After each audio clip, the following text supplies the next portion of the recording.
The Consumer Protection Commission says it has clamped down on retailers who were selling expired goods.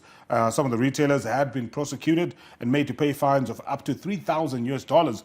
The commission said such retailers are in violation of Section 10 and 51 of the Consumer Protection Act.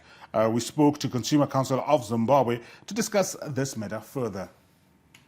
As Consumer Council of Zimbabwe, over the years, we were carrying out those surveys and we realized that a lot of the products that were on sale in our markets were either underweight, expired, sometimes counterfeit. In fact, in one of the World Consumer Rights Day celebrations, our theme was to campaign against counterfeit medicines and counterfeit products.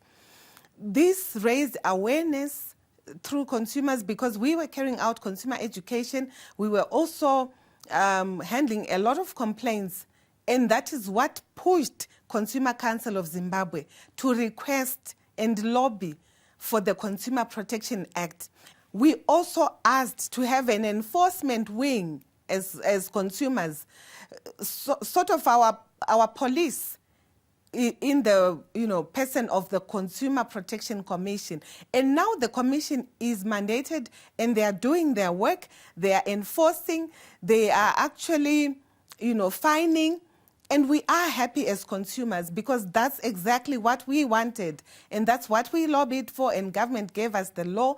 It's now being implemented. We wish more could be done, but it's taking time. We hope that the Act, the Consumer Protection Act, when fully implemented, the problems of consumers will be a thing of the past. So the council also had a message to the consumers who in most cases will be in the dark. Consumers must always report when they feel that they have been shortchanged.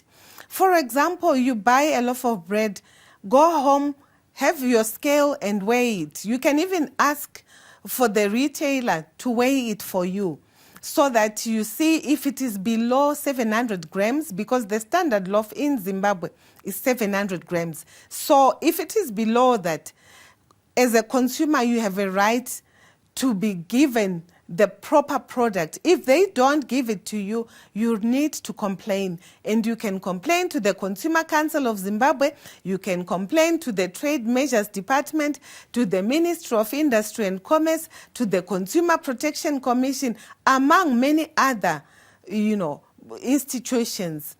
But for us, we are a watchdog. We are the consumer watchdog. The Consumer Protection Commission is the regulator, and they enforce and they issue, compliance notices. They are the enforcement wing of consumer protection. We are the consumers. We are the voice of the voiceless consumers. We go around looking for what is giving problems. We receive complaints from consumers, and we are happy that the law is now in place and things are now being implemented. There's no more room for unfair trade practices. They also added their voices on the price distortions in the market. In terms of selling exclusively in the United States dollars, what we have done as Consumer Council of Zimbabwe is we went to make a presentation to the Parliamentary Portfolio Committee on Industry and Commerce, and we raised consumer issues to say there are people who are selling exclusively in US dollars, people who are charging over and above the actual exchange rate. So we raised consumer issues pertaining to the new currency and what is happening on the marketplace. Konapo, ipapo pa ZTN Prime, DSTV channel 294, the place to be.